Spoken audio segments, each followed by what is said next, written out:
সংবাদ সবাইকে স্বাগত জানাচ্ছি। আমি ফিরোজ তোহা। শুরুতে সংবাদ শিরোনাম জানিয়ে দেব এই মুহূর্তে হাতে পাওয়া সর্বশেষ গুরুত্বপূর্ণ বাংলা আপডেট সংবাদ। জনগণ রাস্তায় নামলে সরকারের বিদায় ঘণ্টা বাজবে। দুপুরে এক অবস্থান কর্মসূচিতে দেশের অর্থনৈতিক অবস্থা, বিদ্যুৎ পরিস্থিতি তুলে ধরে নাগরিক ঐক্যের সভাপতি মাহমুদুর রহমান মান্না এ মন্তব্য করেন। এবারে জানাবো ৫ ইস্যুতে উজ্জীবিত বিএনপি। হতাশাগ্রস্ত বিএনপি সাম্প্রতিক সময়ে আবারও নতুন করে উজ্জীবিত হওয়ার চেষ্টা করছে। কিছু কিছু ইস্যু সরকারকে অস্বস্তিতে ফেলেছে, আর সরকার অস্বস্তিতে থাকলে বিএনপি নেতাকর্মীরা উজ্জীবিত হন। জানাবো ঠিক কোন ৫টি কারণে বিএনপি নেতাকর্মীরা উজ্জীবিত হয়েছে। জানাবো চাঞ্চল্যকর তথ্য। আগেও দুবার এমপি আনারকে হত্যার পরিকল্পনা হয়েছিল বলে দাবি করেছেন ঢাকা মেট্রোপলিটন পুলিশের অতিরিক্ত কমিশনার মোহাম্মদ হারুনা রশিদ। এদিকে বিএনপির সিনিয়র যুগ্ম মহাসচিব অ্যাডভোকেট রুহুল কবির রিজভী বলেছেন, আসলে সরকার চাচ্ছে জাতিকে একটি শৃঙ্খলে আবদ্ধ করতে, কিন্তু সরকারের ক্ষমতার পেরেক যে কোনো সময় ভেঙে যাবে। এবারে থাকছে বঙ্গোপসাগরের গভীর নিম্নচাপটি ধীরে ধীরে উপকূলের দিকে এগোচ্ছে, বাড়াচ্ছে শক্তিও। তাই সমুদ্র বন্দরগুলোতে ৩ নম্বর হুঁশিয়ারি সংকেত দেখাতে বলা হয়েছে। এবং সর্বশেষ জানাবো আন্তর্জাতিক সংবাদ। মধ্যপ্রাচ্যে বন্ধু বাড়ছে ইরানের, কি করবে ইসরায়েল? মধ্যপ্রাচ্যে আরও একবার গোল দিলেন রুশ প্রেসিডেন্ট ভ্লাদিমির পুতিন। ইব্রাহিম রাইসিকে হারিয়ে ইরান সরকার যখন শোকের সাগরে ভাসছে, তখন তেহরানের জন্য সুখবর এনে দিয়েছে মস্কো।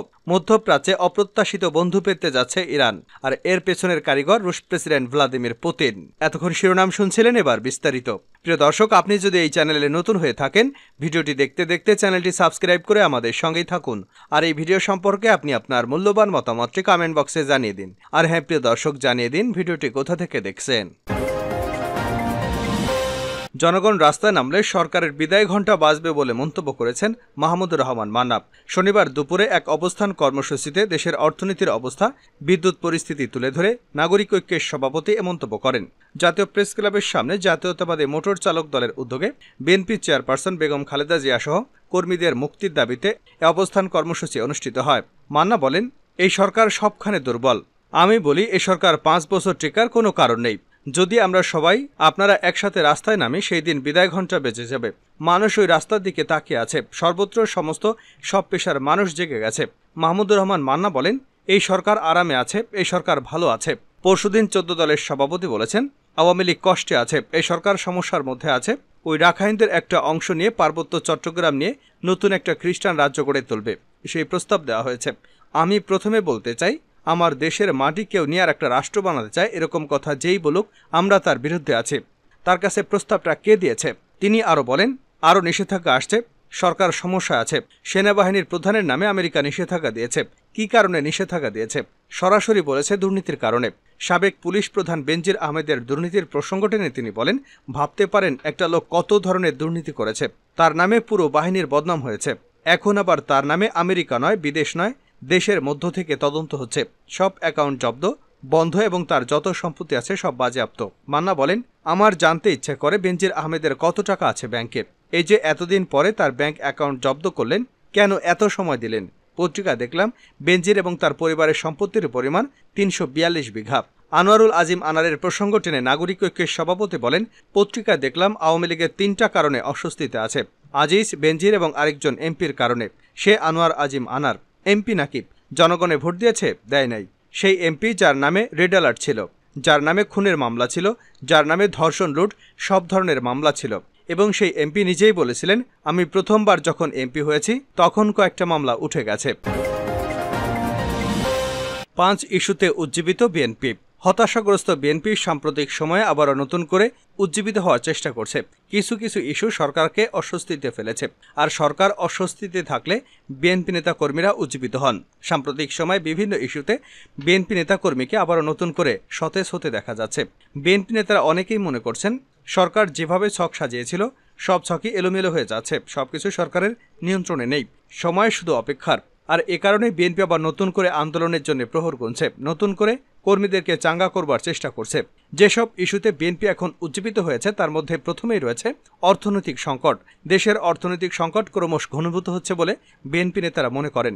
সাম্প্রতিক সময়ে ব্যাংকিং খাতে নাজুক অবস্থা, বৈদেশিক মুদ্রার রিজার্ভ কমে যাওয়া, দ্রব্যমূল্যের ঊর্ধ্বগতি, মূল্যস্ফীতি বেড়ে যাওয়া ইত্যাদি অর্থনৈতিক সংকট সরকারকে বড় ধরনের সমস্যায় ফেলেছে বলেই বিএনপি নেতারা মনে করেন। ফলে মানুষ এখন ক্ষুব্ধ হবে এবং সরকারের ব্যাপারে নেতিবাচক ধারণা গ্রহণ করবে। আন্দোলনে তারা বিএনপির প্রতি সমর্থন দেবে এমন প্রত্যাশা করছেন অনেক বিএনপি নেতারা। দ্বিতীয়ত, মার্কিন মনোভাব। কদিন আগেও বিএনপি নেতারা মনে করেছিল মার্কিন যুক্তরাষ্ট্র এখন সরকারের মতো পক্ষে চলে গেছে।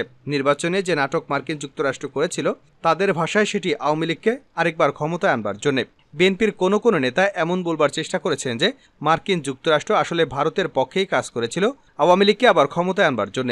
তবে ইদানিংকালে সরকারের কিছু বক্তব্য এবং মার্কিন যুক্তরাষ্ট্রের কিছু পদক্ষেপের ফলে বিএনপির মধ্যে আবার একটা আশার প্রদীপ দেখা দিয়েছে। বিএনপি নেতারা আজিজ আহমেদের উপর মার্কিন নিষেধাজ্ঞা, প্রধানমন্ত্রীর সাম্প্রতিক মার্কিন বিরোধী বক্তব্যের প্রেক্ষিতে মনে করছে নতুন করে মার্কিন চাপ আসছে এবং এই চাপ সরকারের জন্য সামাল দেওয়া কঠিন হতে পারে বলে তারা মনে করছেন। তৃতীয়ত, উপজেলায় ভোটার উপস্থিতি কম থাকা। বিএনপি নেতারা মনে করছেন উপজেলা নির্বাচনে ভোটার উপস্থিতি কম থাকাটা বিএনপির জন্য একটি নৈতিক বিজয়। বিএনপির একজন নেতা দাবি করেছেন তারা জনগণের ভোট বর্জনের যে আহ্বান জানিয়েছেন, জনগণ ভোট বর্জন করেছে, আর এই ভোট বর্জনের ফলে ভোটারের উপস্থিতি কম ছিল। এটি বিএনপির একটি নৈতিক বিজয় বলে মনে করছেন এবং তাদেরকে ভবিষ্যতে আন্দোলনে প্রেরণা দিতে সহায়তা করবে বলেও ধারণা করছেন। চতুর্থত, আওয়ামী লীগের বিশৃঙ্খল অবস্থা। জাতীয় সংসদ নির্বাচন এবং তারপরে উপজেলা নির্বাচন সবকিছু মিলে আওয়ামী লীগের ভেতরে অভ্যন্তরীণ কোন্দল, বিশৃঙ্খলা চরম আকার ধারণ করেছে। এটি আওয়ামী লীগকে সাংগঠনিকভাবে দুর্বল করে তুলবে বলে অনেকেই মনে করছেন। আর এর ফলে সামনের দিনগুলোতে আওয়ামী লীগ বিএনপিকে মোকাবেলা করতে পারবে না বলেও অনেকেরই ধারণা। আর এ কারণে বিএনপি নেতাকর্মীরা এখন নতুন করে উজ্জীবিত হচ্ছে বলে জানা যাচ্ছে। পঞ্চম নম্বরে রয়েছে ভারতের নির্বাচন। ভারতের নির্বাচনে যদি শেষ পর্যন্ত বিজেপির বিপর্যয় বা বিজেপি কোণঠাসা হয়ে যায় তাহলে আওয়ামী লীগ দুর্বল হয়ে যাবে, এমনটি মনে করেন বিএনপির অনেক নেতাই। বিশেষ করে অরবিন্দ কেজরিওয়ালের বক্তব্যের পর বিএনপির মধ্যে এক ধরনের চাঞ্চল্য তৈরি হয়েছে। আর এই 5 ইস্যুতেই বিএনপিকে আবার নতুন করে উজ্জীবিত দেখা যাচ্ছে। আগেও দুবার এমপি আনারকে হত্যার পরিকল্পনা করা হয়েছিল। ঝিনাইদহ 4 আসনের সংসদ সদস্য আনোয়ারুল আজিম আনারকে এর আগেও দুবার হত্যার চেষ্টা করা হয়েছিল বলে জানিয়েছেন ঢাকা মেট্রোপলিটন পুলিশের অতিরিক্ত কমিশনার মোহাম্মদ হারুনা রশিদ। তৃতীয়বারের চেষ্টায় সফল হয়েছে হত্যাকারীরা। তিনি বলেন, গত জানুয়ারি মাসেও কলকাতায় একবার হত্যার পরিকল্পনা সাজায় হত্যাকাণ্ডের মাস্টারমাইন্ড আখতারুজ্জামান শাহিন এবং আমানুল্লাহ ওরফে শিমুল ভুইয়া, কিন্তু বারবার তাদের পাতানো ফাঁদে পা না দেওয়ায় বেঁচে গিয়েছিলেন সংসদ সদস্য আনার। শনিবার রাজধানীর মিন্টু রোডের গোয়েন্দা কার্যালয় কনফারেন্স রুমে আয়োজিত সংবাদ সম্মেলনে সাংবাদিকদের এক প্রশ্নের জবাবে একথা বলেন হারুনা রশিদ। তিনি বলেন, হত্যাকাণ্ডের মদতদাতা আখতারুজ্জামান শাহিন গত 30 এপ্রিল কলকাতায় 3 জনকে নিয়ে যান। সেই দলের একজন নারীও ছিলেন। কিলিং মিশন বাস্তবায়নে পূর্ব বাংলা কমিউনিস্ট পার্টির নেতা আমানুল্লাহ আমান ওরফে শিমুল ভুইয়াকে বুঝিয়ে দিয়ে শাহিন 10 মে পর্যন্ত কলকাতায় অবস্থান করে দেশে ফেরেন। গ্রেপ্তার আসামিদের কাছ থেকে আমরা কিছু চাঞ্চল্যকর তথ্য পেয়েছি। যেহেতু ভারতীয় পুলিশ আমাদের এখানে কাজ করছে, তাদের কাজ শেষ হলে আমরা কলকাতায় চলে যাব। কী কারণে এমপিকে হত্যা করা হয়েছে এমন প্রশ্নের জবাবে হারুনা রশিদ বলেন, এই হত্যার পেছনে অনেকগুলো কারণ থাকতে পারে। কী কারণে হত্যা করা হয়েছে সেটি এখনও নিশ্চিত হওয়া যায়নি। হত্যার মূল কারণ তদন্ত শেষে বলা যাবে। অতিরিক্ত কমিশনার আরও বলেন, আগেও সংসদ সদস্য আনোয়ারকে হত্যা চেষ্টা করা হয়েছিল। সর্বশেষ বাংলাদেশের দ্বাদশ জাতীয় সংসদ নির্বাচনের আগে তাকে হত্যা চেষ্টা করা হয়েছিল, তখন তারা ব্যর্থ হয়েছে। দ্বিতীয়বার চলতি বছরের জানুয়ারি মাসে 17 থেকে 18 তারিখ পর্যন্ত আনোয়ারুল কলকাতায় অবস্থান করেন। সেই সময় পরিকল্পনাকারীরা তাকে হত্যার উদ্দেশ্যে কলকাতায় যায়, কিন্তু হোটেলে থাকার কারণে সে চেষ্টাও ব্যর্থ হয়। তৃতীয় দফায় তারা আনারকে হত্যা করতে সফল হয়েছে। ডিবি প্রধান আরও বলেন, হত্যার আগে তাদের পরিকল্পনা ছিল সংসদ সদস্য আনোয়ারুলকে জিম্মি করে ব্ল্যাকমেইল করা, তারপর তার আপত্তিকর ছবি তুলে 2 দিন ব্ল্যাকমেইল করে হুন্ডির মাধ্যমে এবং কলকাতায় থাকা তার বন্ধুদের কাছ থেকে তার মাধ্যমে মোটা অঙ্কের টাকা আদায় করা। কিন্তু আনার কলকাতায় ভাড়া করা ওই ফ্ল্যাটে যাওয়ার পরে তার মুখে চেতনানাশক ব্যবহার করায় তিনি জ্ঞান হারান।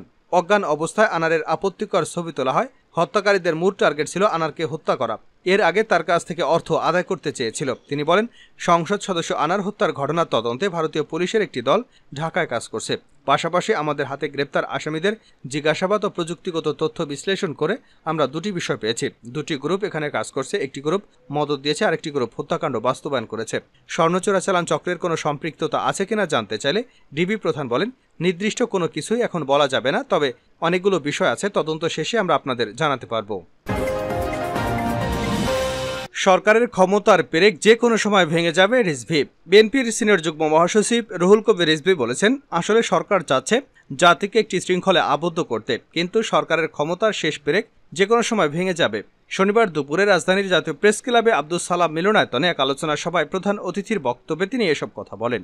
লুটপাট, অব্যবস্থাপনা, সঠিক পরিকল্পনার অভাবে যাত্রাপথে দুর্ঘটনায় মৃত্যুর ভয়াবহতা এবং জনদুর্ভোগ শীর্ষক এ সভার আয়োজন করে association of engineers app Dhaka centre. অনুষ্ঠানের মূল প্রবন্ধ উপস্থাপন করেন অ্যাপ রুহুল কবির রিজভী বলেন, আজকে দেশের নাগরিকদের সব অধিকার হরণ করা হয়েছে।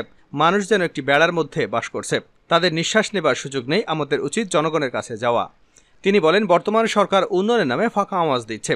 যমুনা সেতুতে রেললাইন থাকা সত্ত্বেও আরেকটি রেল সেতু করার সমালোচনা করেন রিজভী। তিনি বলেন, অথচ সিগন্যাল সিস্টেম উন্নত করা এবং ডাবল লাইন করলে কিন্তু যানজট এবং জনগণের ভোগান্তি হতো না।